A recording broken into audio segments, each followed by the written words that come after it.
All right. Day 4. Here we go. Fear and Fly. Again, our program is designed for us to be with it.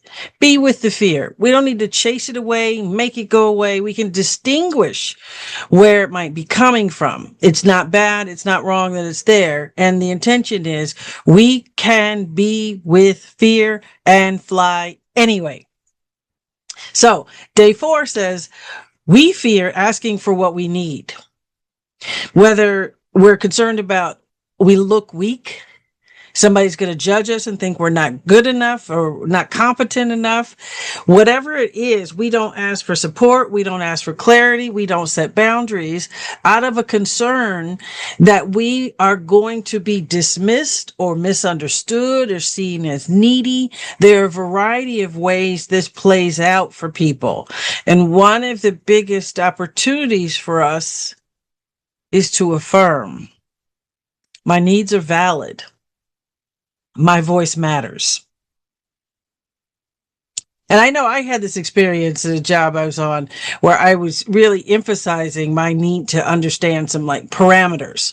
You know, I was given a mandate. I was asked to go manage a particular contractor and set some parameters around this work.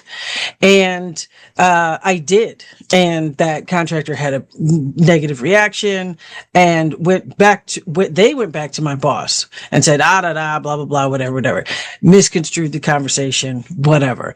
And I went to my boss to say, hey, look, I did what you asked. It didn't go well. They're concerned, you know, because we were taking money away from somebody. Obviously, that's not easy, right? The bottom line, though, was I had clarity when I went the first one round. And it took a lot of courage for me to come back because my boss was caught up in this conversation called, why is this person, you know, annoying me and calling me? And, you know, Pam, you must have messed up because they're complaining. I was like, you asked me to take their money away. So you please give me some more clarity on how you would like this to go. Typically, when a contractor learns their contract is ending, they might not like it because it means the end of an income stream. So what do you want me to do? What's our next action? Because I actually delivered what you asked for. The bottom line, though, is I only did it because I was angry. Our opportunity is to practice giving a voice to what we see we need to understand, to have clarity, to have finite direction, to be able to have our actions make the difference we want them to make. We do have questions. And if we fail to ask them, we wind up producing results that may not be intended, or we may have a hard time producing results, or we may not produce results at all. It varies. But the bottom line is we make ourselves smaller when we have questions that we need to get answered for clarity. It could be in a relationship, having clarity about the boundaries of the relationship, and we don't ask them. So the affirmation, my voice matters, my needs are valid, is an important piece for us. Now, the action to take. What action can you take? Where is there communication you haven't delivered? Where is there a question you haven't asked? Where is a concern you haven't raised? This happened to me a lot in the same work environment. I had concerns that plan doesn't actually look really solid. But maybe I don't know enough to be able to weigh in. So let me just be quiet and let them play this out. I'm the new kid. So maybe I don't know.